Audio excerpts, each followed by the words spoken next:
अपने खाने में कम से कम 50% मिलेट शामिल करके अगर आप यात्रा या दूसरी वजहों से 100% नहीं भी कर पाते तो सिर्फ 50% से भी आप 3 चीजें देखेंगे।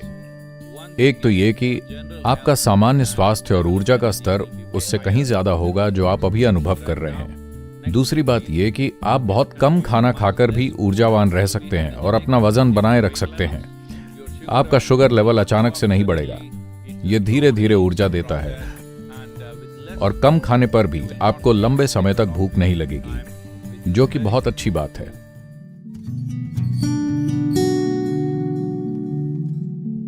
देखिए, कई लोगों की आदत होती है कि अगर उनके पास करने को कुछ नहीं है तो वो लगातार दिन भर बस खाते रहते हैं।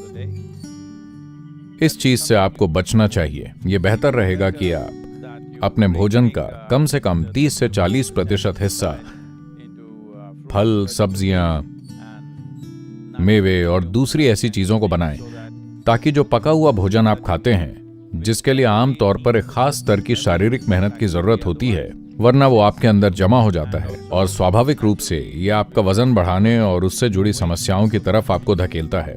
इसके लिए किसी से सलाह लेने की जरूरत नहीं है, बल्कि आपको खुद जागरूक होना होगा। ये एक आम समझ की बात है कि अगर आप अपने शरीर का उपयोग नहीं कर रहे हैं तो जाहिर है आपके खाने की मात्रा कम होनी चाहिए। इसका मतलब ये नहीं कि आप डाइटिंग कर रहे हैं या कुछ कंट्रोल कर रहे हैं, नहीं। इस शरीर की स्वाभाविक प्रकृति ही ऐसी है कि अगर आप बहुत ज्यादा मेहनत करते हैं तो ज्यादा खाना खाते हैं, अगर आप कम मेहनत करते हैं तो कम खाना खाते हैं।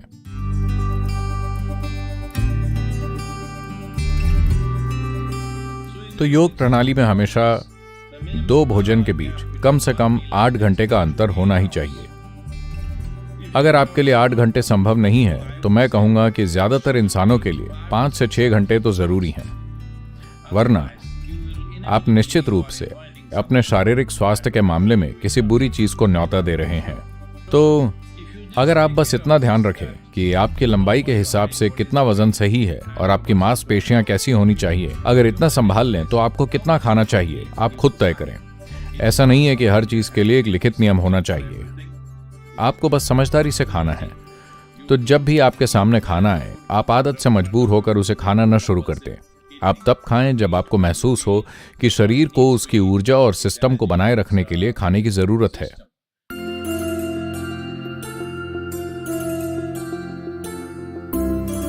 आप इतनी मूंगफली लें, उसे रात भर के लिए भिगो दें, या तो आप इसे ऐसे ही खाएं, चबाकर खाना सबसे अच्छा है।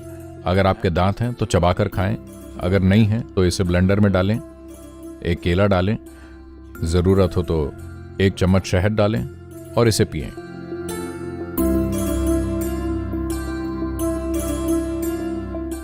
तो आप बस इस तरह का आहार अपनाएं, शरीर को इसे खाने के लिए तैयार करें। इसमें जरूरी प्रोटीन ये वो सब है। अगर आपके पास शहद, एक फल और मूंगफली है, बस पक्का करें कि ये जैविक हो, तो शरीर के लिए ये काफी है। दूसरा तरीका, भारत में हम कहते हैं 1 नारियल और इतना शहद, बस हो गया और कुछ नहीं। शरीर बिल्कुल ठीक रहेगा, आपका वजन नहीं घटेगा। खासकर अगर आप इतनी मूंगफली खाते हैं तो आपका वजन कम नहीं होगा।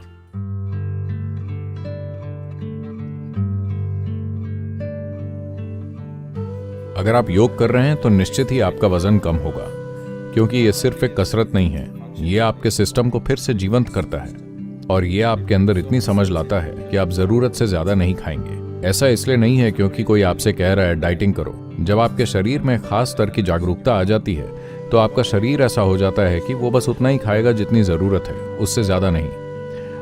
आप किसी भी तरह से अपने जीवन को काबू या नियमित नहीं कर रहे हैं। देखिए, एक बड़ा अंतर यह है कि बाकी दूसरी कसरत या डाइटिंग में आप हमेशा खुद को कंट्रोल करने की कोशिश करते हैं। योग अभ्यासों और योग साधनाओं में आपको खुद को कंट्रोल करने की जरूरत नहीं है, आप बस अनुशासन का पालन करते हैं। यह आपके अंदर एक बिल्कुल अलग नियम ले आता है जो आपके सिस्टम का इस तरह से ध्यान रखता है कि यह आपको ज्यादा खाने नहीं देगा, यह आपको जरूरत से ज्यादा कुछ भी नहीं करने देगा।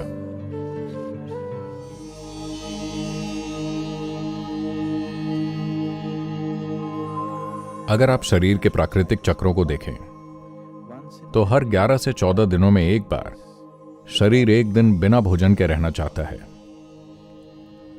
इस प्राकृतिक चक्र के आधार पर एक मंडल में एक बार। एक मंडल 40 से 48 दिनों का होता है।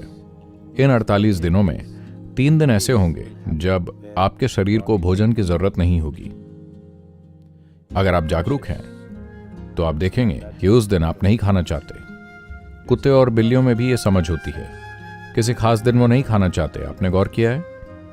अगर आप इन चीजों के प्रति जागरूक नहीं हैं, क्योंकि ज्यादातर लोगों के जीवन से ये चीजें चली गई हैं, इसीलिए आमतौर पर भारत में पारंपरिक रूप से यह तय है कि हर एकादशी को, यानी चंद्र चक्र का 11वां दिन, उस दिन आप नहीं खाते।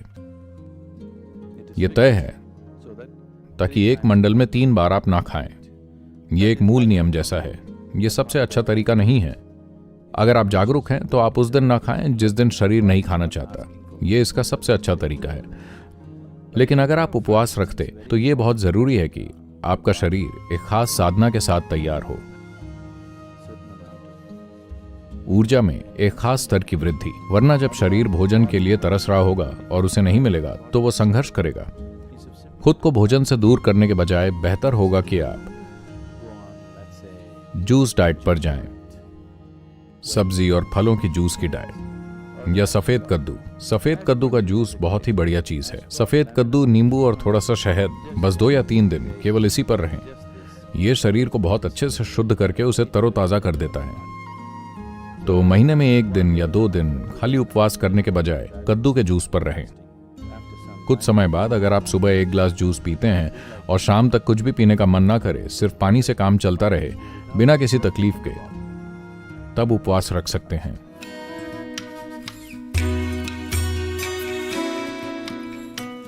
आप सिर्फ भोजन और पानी का ध्यान रखें। जो खाना आप खाते हैं उसके साथ कैसे व्यवहार करते हैं।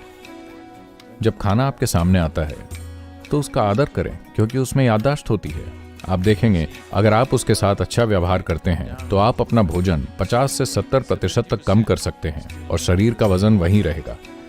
जबरदस्त गतिविधि भी कर सकते हैं और एकदम ठीक रहेंगे।